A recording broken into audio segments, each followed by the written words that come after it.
welcome back to Stable Together. This is the second comic review of the week of October 10th, 2018. I'm Ooze. I'm Sudon.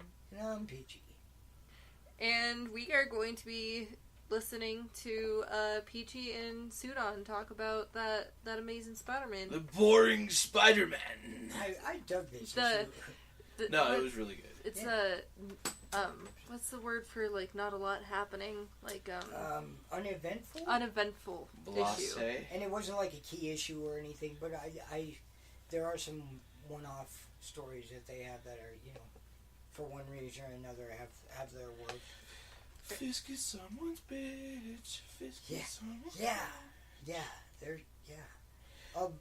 The story is, of course, continued by the current writer on the book, Nick Spencer, and Humberto Ramos did the normal cover as well as the inside art on this book.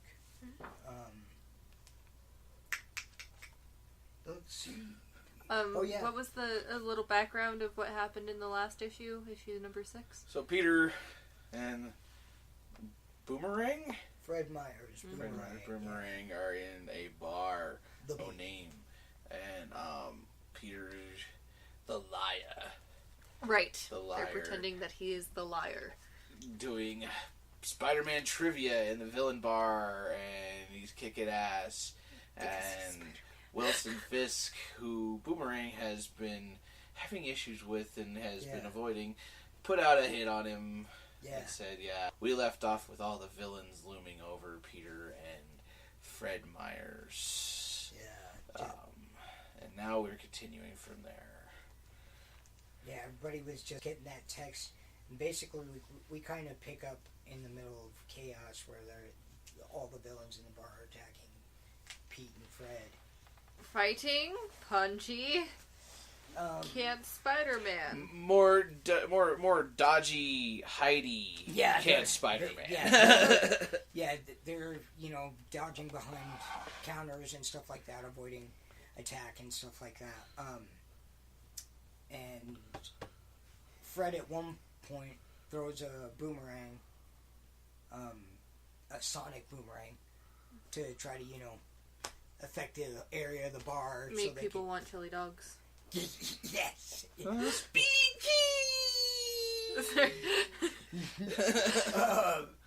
To just basically as a tactic distract everybody, and so they can make their escape. That unfortunately doesn't work. They start fighting their way out and everything, whatever. He grabs the gun and hands it to Pete. You know how to use this. No, you don't. It's great. And then we cut to Wilson Fisk in the middle of all the chaos. We cut to Fisk, and he's having a conversation with his assistants, watching the live feed from those. Yeah, and we basically find out that what he offered all the rogues there was the deputy sheriff, mayor. Deputy mayor? No, is the position that Matt Murdock had? No, it wasn't deputy mayor. Let's see.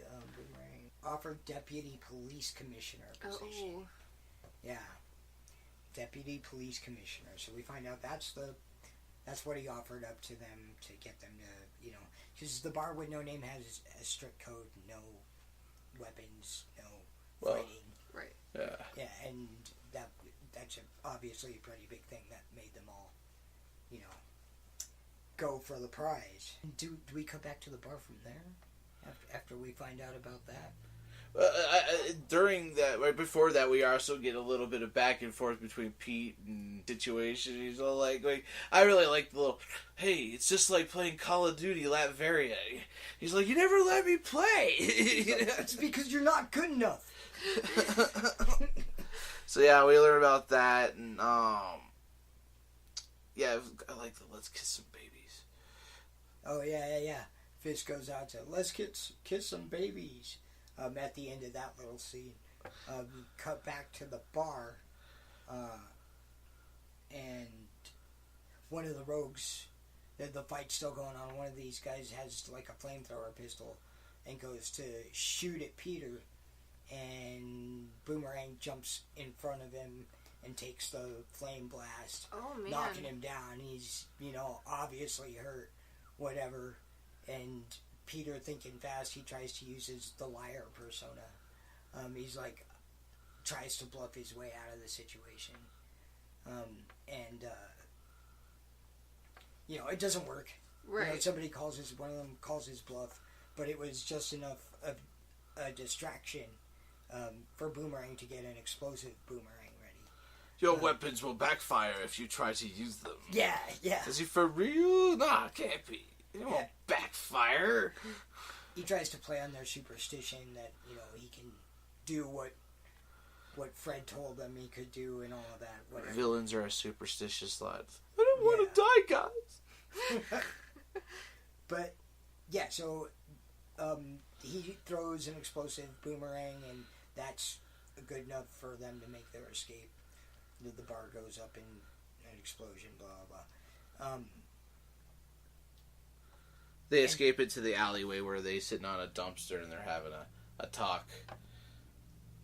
Yeah, and it's pretty great. He's like, hey, you're obviously hurt. Are you okay? Peter to Fred, and Fred's like, it's nothing. At least, it was nothing if I got to prove myself to you. And he's like, well, kind of there a little bit, but you're a supervillain.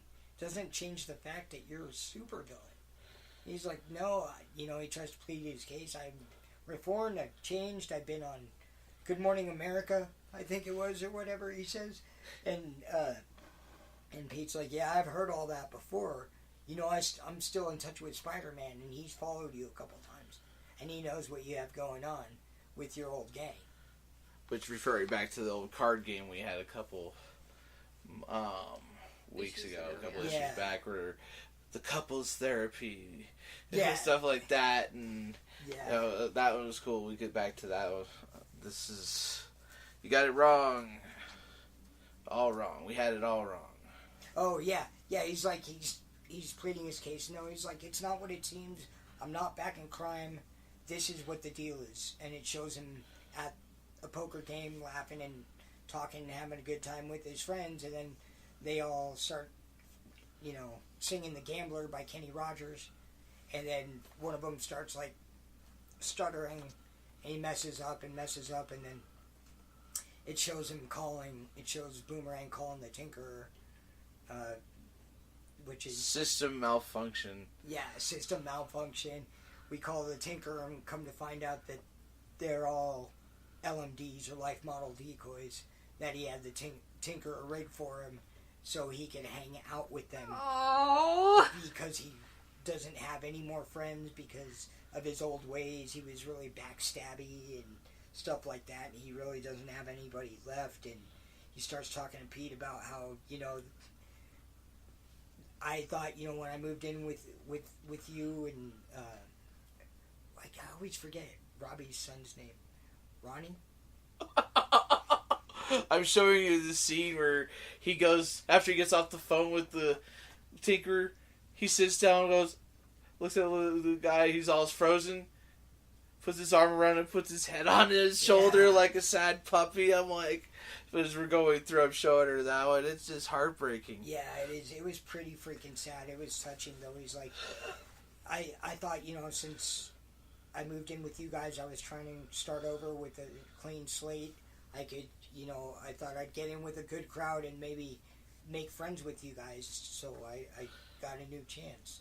And Pete starts thinking, and he's like, well, I screwed up recently with the whole exposure of not really doing the college paper and all that, and I've screwed up with MJ, and everybody's been so patient with me and giving me another chance and whatever. So he felt for him, and he's like, there's no reason I can't give you another chance. He's like, Sunday nights. He's like, huh? He's like, Sunday nights we go to what is it? The Upright Citizens Brigade. What? Sorry. Yeah. I love Upright Citizens. So many comedians have started on that, including Daniel Avidan and Brian Rex, the Ninja Sex Party. But continue, please. No problem. I thought you'd get a kick out of that. And they have improv on Sunday nights. Yeah. and he invites him, open invitation, you're welcome to come with us, and whatever. And he's like, really? Do you mean it? Thank you, whatever. Super thankful about it, and it's really cool. They form a genuine friendship there, and Pete is like, I hope this doesn't come back to bite me in the ass kind of thing. Right. I like that during this part of this heartwarming part, there was still the humor of like these LMDs that he had created to have companionship and play poker with, where he grabbed, after he put his head on the shoulder, was crying, he looked at the cards and grabbed him, was like, motherfucker was cheating. Yeah, he was still cheating. But I thought that was a good little bit of humor, but after all this, we get a flashback to Fisk. Yeah. Fisk, who was not happy about his plan failing, saying no more chances. They were saying, like, go after anybody that's near him, and they tell him, like, well, he lives with this people in a new apartment. He's got really chummy with his new roommate. Oh, God. And they're like,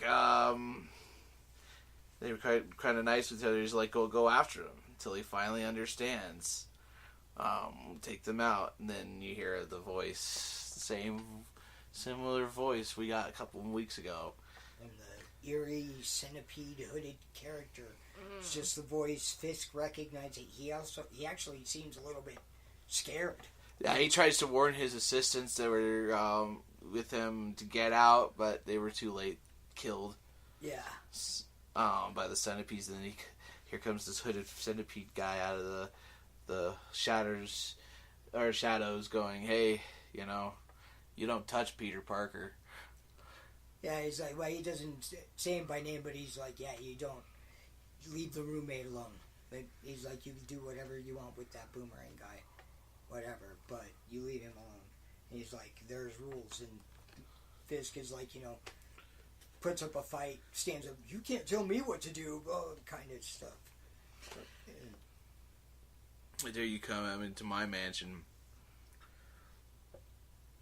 Then shows him his wife. Yeah, Vanessa. Yeah, so that he's got the power to conjure up the dead or something, or give people what they want or something. So he tempts Fisk with his wife, which he's always wanted back and has always pined over. And use it against him. Yeah, and he's like, you know who your master is, basically, and forces him to kneel down to him. He's creepy. Mm-hmm. I don't like his face. Yeah. What face? He is creepy. But he's like, now you know who you're. I forget what he says at the end, but it's like, damn, he got Fisk to kneel. Yeah. And that was a pretty good ending. I dug the book. It was emotional. It was. It did have some of the backstory going on. It had a lot going on. I dug it. Yeah. And comical. What did I say earlier? That comic books aren't supposed to make you cry? Yeah. Yeah, exactly. I'm actually... I kept pretty steely-eyed today about it. There was some stuff gone down. For sure. Yeah. Yeah, there were just some pretty jarring things that has occurred in recent readings. Right, Ooze? Yeah.